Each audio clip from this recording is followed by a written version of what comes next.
So often a sermon idea comes to me in the form of a song. In this case, it's a song called I Believe by Mark Miller. The lyrics are based on words found on the wall of a cell where Jews were hiding from the Nazis during World War II. The words are, I believe in the sun even when it is not shining. I believe in love even when I don't feel it. I believe in God even when God is silent. I went looking for a recording out on YouTube, and I found dozens of postings, some church choirs, high school choirs. This song's been around for a few years. So I listened to a few of them and I picked one. And Peter, you want to put up that first slide with the YouTube clip? The information on the YouTube posting said, this is sung by members of the Chancel Choir, Christ Church Summit, New Jersey. Music by Mark Miller, posted April 12th, 2020. So April 12th is after shelter in place started. So this is a virtual choir. It's a COVID choir. So Peter's going to play the clip, and I want you to just listen to it and just notice whatever you notice. And afterwards, I'm just going to ask you, what did you notice about this? That's all. Okay, so we're going to listen.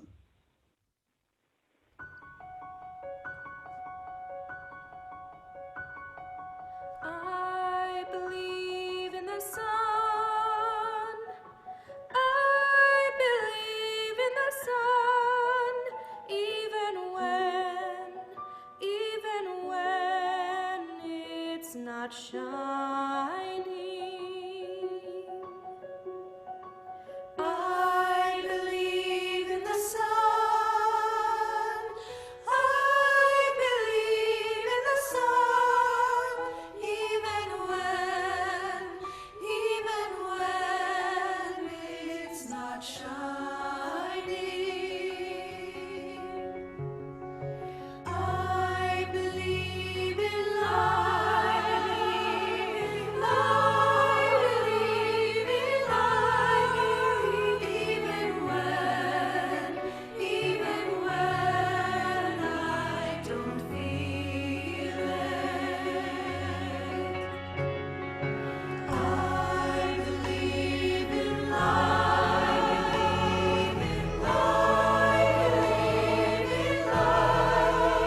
believe in light, even when I don't feel it.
Okay, so we're going to have a little group participation here. unmute yourselves and tell me what you noticed about that clip. Things like how big you think the choir might be, or any clues about the denomination of Christ Church in Summit, New Jersey, or anything. What did you notice? What did you just happen to float through your mind as you watched this? It's in a minor key, but it's a song of hope. Okay. And sorry, but the sun always shines. Well, above the clouds, yeah. Okay. What else did you notice? I saw the piece of Rabbi Rami's quote that jumped out at me that you read. The one who manifests as the many. Mm-hmm. And it started and ended with one, but then in between were the many. Many, okay, all right. What I noticed was, and I could be wrong, is that it did start with one, but then other people sang that line. And then it's almost like it's easiest to believe in the sun. And then even less people believe in love. And they said that. And then when it came to I believe in God, to me it seemed like, well, maybe that's the hardest. So that was only one, and they didn't seem to sing that line as many times. Interesting. Yeah, they only sang it once. One person sang it at the end. Interesting. Yeah. I noticed. What denomination do you think this church is? Mostly women. Yes. Okay. That would be a typical church choir, right?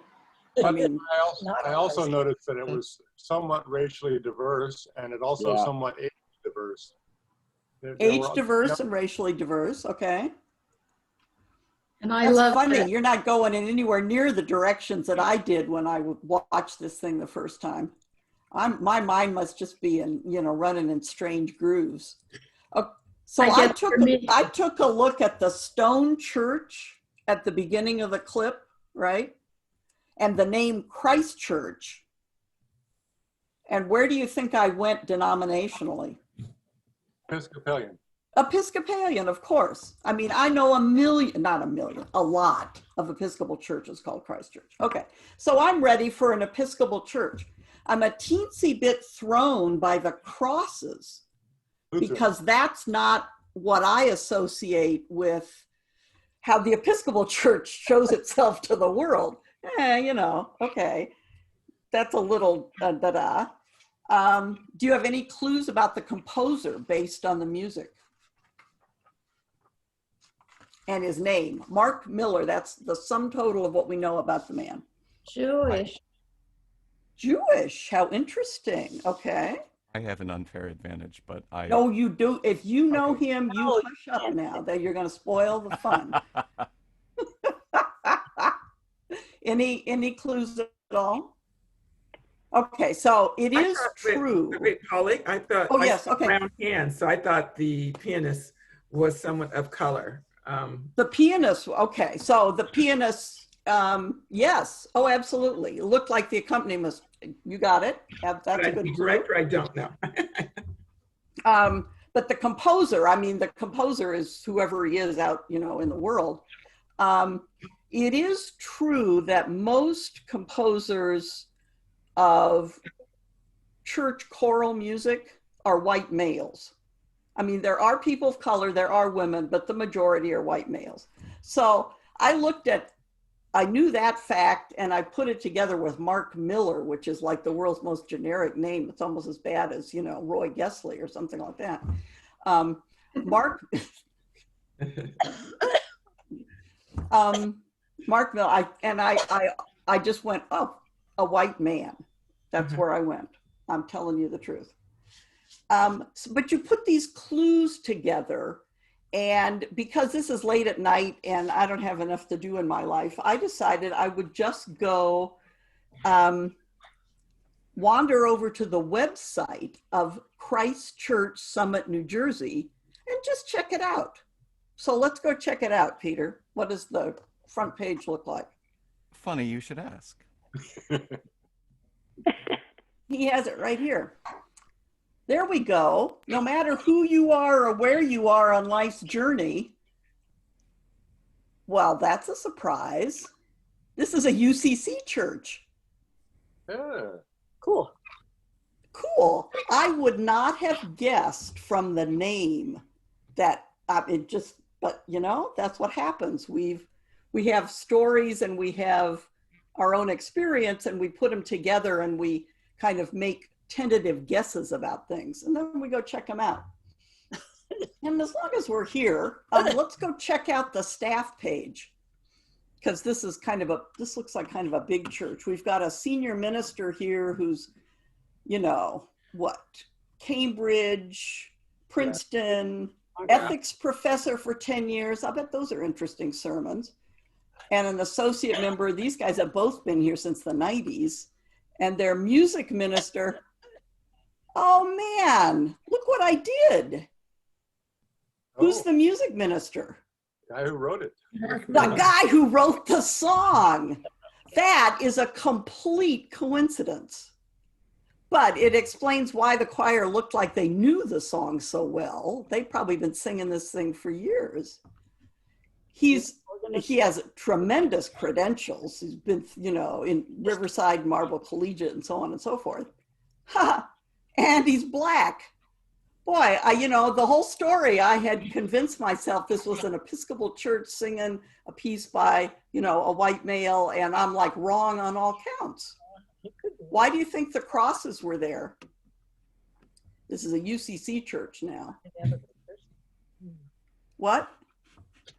Because Mark Miller is Couldn't Methodist. find any other pictures. Yeah. Well, let's try harder. April 12th was Easter. Oh, was it an April 12th? Yeah, I had to go back and look and remind myself. Ah. This was their Easter anthem, Ah, which, considering we'd been sheltering in place for about 3 or 4 weeks and everybody was freaked out about COVID, was like a perfect anthem of hope. As you said, that's what you noticed, was the hope in it. Okay, so the point of this little game. Polly, can I ask a question? The person who was playing, was that Mark Miller who was playing? I the piano? don't think so. Oh, But Mark Miller was one of the singers. he was? Yeah, well, you'd have to go back and look at the clip again, but he's actually in there singing. And I caught myself on that implicit assumption that the composer must have been white because his name sounds white and because, you know, and I'm going, what have we been working on all summer? It's to not make those kind of assumptions. Testify. Okay, so the point of playing this little game this morning is this is what we do in our lives. We create stories. We are hardwired to create stories. We start with some evidence, and then we have some clues, and we put the clues together in a way that makes sense with the experience of our lives, which is why you notice different things than I noticed, because we come at it with different backgrounds. We create these stories and then we repeat the stories to ourselves. And if we repeat them often enough and loudly enough, they come to be truth for us. And we do this every day, all day long. We can't even help it because, as I said, that's how our brains work. But it's a good idea every once in a while to stop and ask yourself, what stories am I telling myself that may have started with a line of truth or something that seemed like a good idea, but that over time have become not helpful to me anymore? The story I tell myself. So for example, you might tell yourself a story that says, I'm getting older. That's a true statement. We are all older today than we were yesterday. But you could embellish the story with, and therefore I can't do all the things I used to do. And in fact, I can hardly do anything at all. And I think I'll just stay home. You know, that happens. It started with truth, but it became something that was our choice about what to add to the truth. You might have a story that says, I have to do it perfectly. I know none of the rest of you suffer from this. This is my particular story. It started very innocently with something like, well, if you're going to do it, if you're going to take the time to do it, then do it right. You know, it's the sort of thing you teach your children, right? Be careful, do it right. And over time, it becomes, if you're going to do it perfectly. Otherwise, you have failed. And you tell yourself that story over and over again. And pretty soon you believe it. You actually think it's true. It really isn't. It's just what you tell yourself. Stories have power.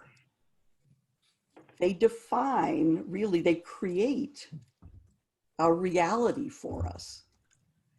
And we do have choice about the stories we tell ourselves.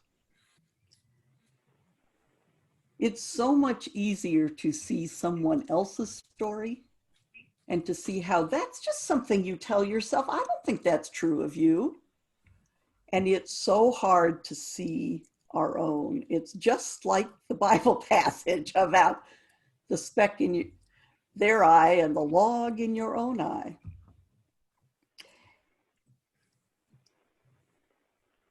But if you are of a mind to fact check your own stories, like we did with what we noticed about the clip, and we went to the website and said, oh, none of that stuff you thought was true was actually right. There are any number of wisdom teachers who would be happy to guide you in modifying, or in some cases, getting rid of altogether, the stories that don't help you. So for example, when we read Eckhart Tolle years ago, we learned the line, right now, there is no problem. Right now. There might be a problem tomorrow, and there was certainly one 2 days ago, but right now, in this moment, there is no problem. Byron Katie has written a wonderful book called Loving What Is. And she simply asks the question over and over, is it true? Is it true? Really, is it true? When you ask yourself that and you answer it honestly, sometimes you have to admit, nah, I just made that up, actually. For all kinds of good reasons, but I made it up. Even the Buddha will tell you your thoughts create your reality. So, the ability to identify a story you tell yourself that is not helping you thrive and let it go, it's huge. It's enormous. It changes your life, but it requires some work in the identification and in the diligence about letting it go. So I mentioned that I've been doing Rabbi Rami's Days of Awe for the World for the last week. Tonight at sunset begins Yom Kippur. And Yom Kippur begins always with an observance called Kol Nidre, K-O-L-N-I-D-R-E, Kol Nidre. And so that's what the service will be tonight. Kol Nidre is Hebrew for all vows. It's a liturgy of release. Here's Rabbi Rami's description of it. He says, the work of Yom Kippur is tikkun, reclaiming and recommitting to our true mission to repair the world by being a blessing to all the families of the earth. But we cannot repair the world if we ourselves are not repaired. if we ourselves are in fact despaired and despairing, self-repair is the deepest meaning of Kol Nidre. Kol Nidre was a rabbinic creation of the 6th century designed to free Jews who had been forcibly converted to Christianity and later Islam under threat of death. Over time, Kol Nidre was applied to all vows made in moments of extreme duress. Today, we use Kol Nidre to render null and void all false, harmful, and detrimental beliefs, isms, alliances, and loyalties that promote and excuse behaviors contrary to the thriving of self and other, person and planet. There is an ancient Hebrew chant for Kol Nidre, but since Hebrew is not our liturgical language, we're going to listen instead to an instrumental rendition of the ancient chant, written about 100 years ago by Max Bruch. So Peter's going to play the cello version of the Kol Nidre with Jacqueline Dupre, who's my all-time favorite cellist. And as it plays, I would ask you to think about what beliefs you are carrying that do not serve your thriving, beliefs that hinder your ability to be a blessing. With the release of Kol Nidre, let that old story go and find a new story that will promote the thriving of self and other, person and planet. You can even write down what you want to let go and what you want to replace it with. Let the ancient and deep intent of the release of Kol Nidre allow you to let your old story go and move you on to a new one. We're going to listen to this cello piece while we think about that. And Polly, just to confirm, we should stop around 5 minutes. Is that correct?